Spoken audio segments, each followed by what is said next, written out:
வணக்கம். நேற்று மக்கட்பேரிலே ஒரு முதலாவது குறளை நாம் பார்த்தோம். 16 வகை செல்வங்களில் மிக முக்கியமானதாக கருதப்படுவது மக்கட்பேரும் ஆகும். இல்லையா? குழந்தைங்க இல்லைன்னு சொன்னால் அந்த வீடு களை இழந்து போய்விடுகிறது. அதனாலேயே அதற்கு அவ்வளவு முக்கியத்துவம். இரண்டாவது குறள் என்ன சொல்றாரு பார்க்கலாமா? எழு பிறப்பும் தீயவை தீண்டா பழியிரங்கா பண்புடை மக்கள் பெறின். எழு பிறப்பும் தீயவை தீண்டா பழியிரங்கா பண்புடை மக்கள் பெறின்.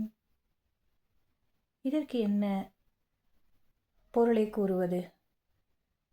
செல்வங்களில் எல்லா செல்வமும் இருக்குது, இல்லை சிலது இருக்குது, இல்லாமல் இருக்குது. மக்கட்பேர் இருக்கிறது, குழந்தைகள் அந்த வீட்டில் நிறையா இருக்காங்க, இல்லைன்னா ஒருத்தரோ 2 பேரோ இருக்காங்கன்னு வச்சுக்கோமே.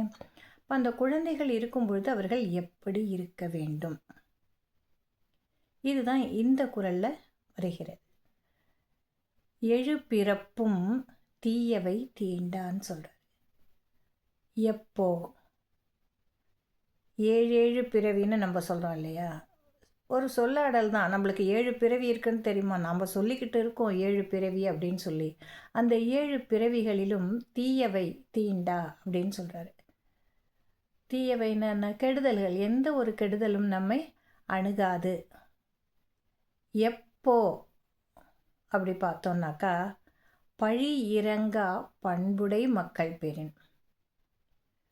யாரிடமும் ஒரு பழியை அல்லது பழிச்சொல்லை வாங்காத நல்ல பண்புடைய குழந்தைகளை நாம் பெற்றெடுத்தால் அதன் காரணமாக நமக்கு என்ன கிடைக்கும் அப்படின்னாக்கா, 7 பிறவிகளிலும் எந்த ஒரு துன்பமுமே நம்மை வந்து சேராது என்று கூறுகிறார்.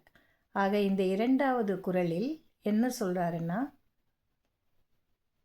நல்ல பண்புடைய குற்றமற்ற நல்ல செயல்களையும் நல்ல குணங்களையும் நற்பண்புகளையும் கொண்ட குழந்தைகள் இருந்தால் அந்த மனிதரை 7 பிறவிகளிலும் எந்த ஒரு துன்பமும் தொடராது, தீண்டாது. அப்படின்னா தொடவே தொடாது, அந்த பக்கமே வராதுன்னு சொல்கிறாரு. நாளை மீண்டும் காணலாம்.